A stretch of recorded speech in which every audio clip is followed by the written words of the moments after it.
الحمد لله عظيم الإحسان واسع الفضل والجود والامتنان وأشهد أن لا إله إلا الله وحده لا شريك له وأشهد أن محمدا عبده ورسوله.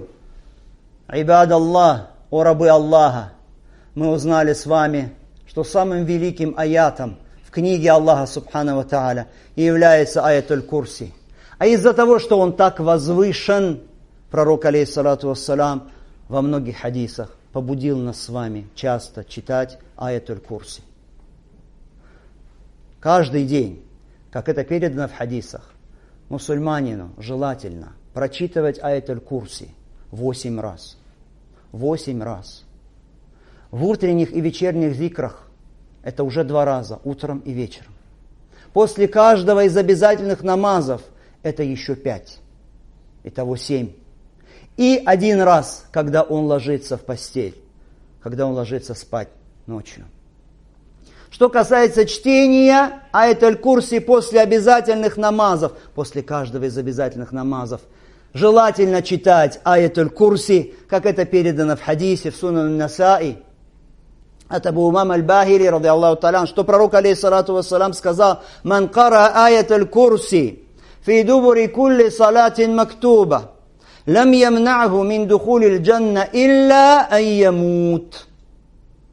Тот, кто будет читать аят аль-Курси после каждого из обязательных намазов, из фардов, то препятствует вхождению им в рай только смерть. То есть между ним и вхождением в рай только смерть. Почему такая награда? Почему такая великая награда? Да потому что аят аль-Курси – это аят таухида. Тот, кто читает аят аль-Курси после каждого намаза, представьте, если он это делает от искреннего сердца, это значит, в его сердце все время оживает, живет таухид. А истинное исповедание таухида – это условие, это залог для вхождения в рай без отчета и без наказания. Таухид – это то, из-за чего был ниспослан Коран и все писания. Таухид – это то, из-за чего приходили на эту землю все пророки. Таухид – это то, из-за чего люди разделились на верующих и неверующих. Таухид – это то, из-за чего люди поделились на обитателей рая и обитателей ада. Где будет человек, в аду или в раю, зависит от отношения человека к таухиду. Истинные приверженцы таухида, кто полноценно исповедует, они обитатели рая. А в аду, рабы Аллаха, 2 категории людей. Одна категория, которая там навеки, навсегда, да упасет Аллах Субхану ва Тааля, это те, у которых не было таухида вообще, которые предавали Аллаху Субхану ва Тааля сотоварищи и совершали ширк, и не покаялись в этом и умерли. А вторая категория, это те, у кого был таухид, но это был слабый таухид. Это грешники из числа мусульман. Они прибудут в аду определенный срок, который Аллах Субхану ва Тааля установит для них, если того пожелает Аллах Субхану ва Тааля. Потому что грех, о рабы Аллаха, грех – это предвестник ширка. Грех, он от чего? Он от слабости таухида. Грехи – это признак слабости таухида. Чем больше у человека грехов, чем сильнее его грехи, значит, слабее в его сердце единобожие. Значит, он ближе к куфру и ширку. Да упасет нас Аллах Субхану ва Тааля. Итак, это чтение после обязательных намазов 5 раз. После каждого намаза. Затем, когда ты ложишься в постель. Как это передано в Сахих аль-Бухари от Абу Хурейри, ради Аллаху та'аля, в хадисе сказано указано, что тот, кто прочтет аят аль-Курси, когда ляжет в постель, лям язаль алейхи мин Аллахи хафиз, то возле него все время будет пребывать от Аллаха хранитель. Валя якрабаху шайтан хатта юсбих, и не приблизится к нему никакой шайтан, пока он не доживет до утра. А 3 место у рабы Аллаха – это чтение аят аль-Курси по утрам и вечерам, в утренних и вечерних зикрах, как это передано в Сунан Насаи, как это передано в Табарани, в Аль-Му'джам аль-Кабир и в других книгах от Убейя ибн Кааба, ради Аллаху та'аля, от этого Убейя ибн Кааба, упоминание которым мы начали сегодня нашу хутбу. И в этом хадисе сказано, что если человек будет читать аят аль-Курси утром, то не повредит ему шайтан будет защищен этот человек от шейтанов, от дьяволов до самого вечера. А если прочтет вечером, будет защищен от шейтанов до самого утра. И в этом хадисе удивительная история. Убей ибн Кааб, ради Аллаху та'аля, он передает, что было у него, у Убея ибн Кааба, место такое, где хранились финики, где сушились и хранились финики. По-арабски называется джурн.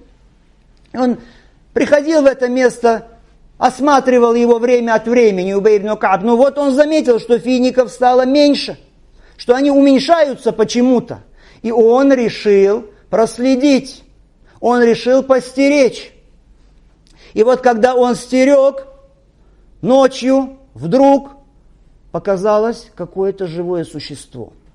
Какое-то животное,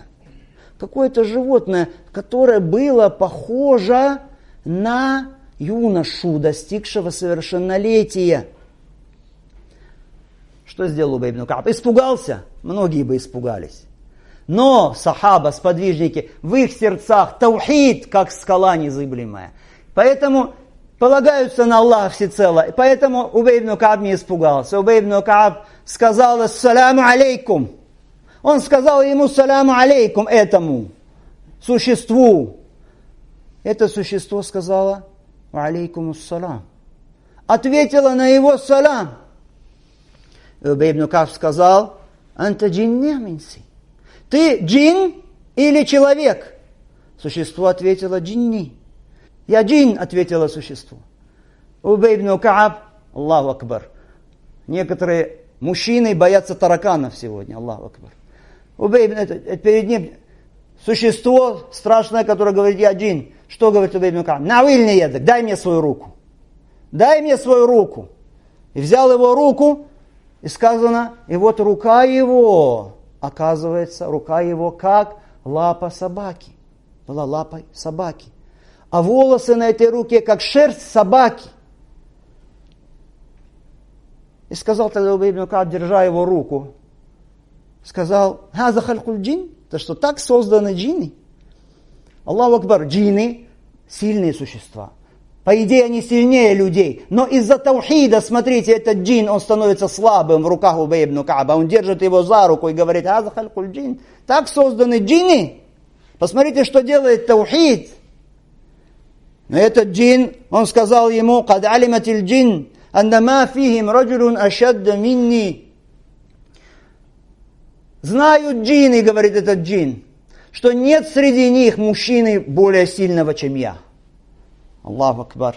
Сказал тогда Убей ибн Кааб, что тебя привело? Зачем ты пришел?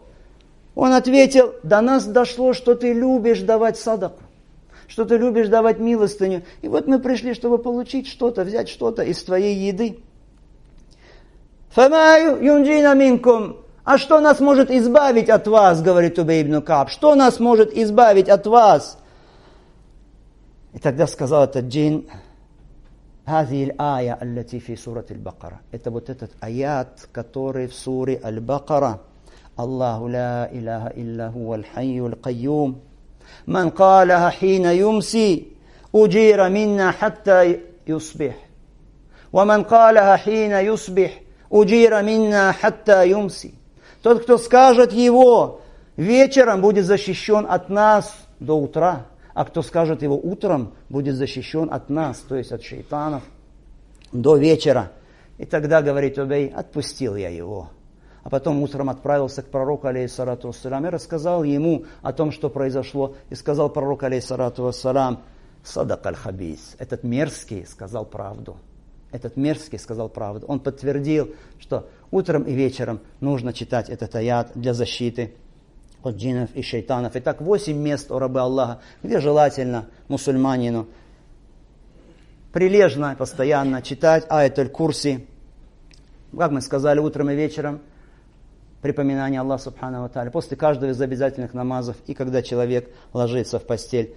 Мы просим Аллаха Субхану ва Тааля, чтобы Он направил и наставил всех нас к тому, чтобы жить по Его книге, к тому, чтобы быть последователями, неукоснительными пути Его посланника, саллаллаху алейхи вассалям, чтобы мы были из тех, кто истинно придерживается тех смыслов, на которые указывает этот великий аят, самый великий аят в Коране, аятуль Курси. Аллахумма салли аля Мухаммад ва аля али Мухаммад, кама саллейта аля Ибрахим ва аля али Ибрахим, иннака хамидун маджид. وبارك على محمد وعلى آل محمد كما باركت على إبراهيم وعلى آل إبراهيم إنك حميد مجيد. اللهم إنا نسألك الهدى والتقى والعفة والغنى. اللهم أصلح ذات بيننا وألف بين قلوبنا واهدنا سبل السلام.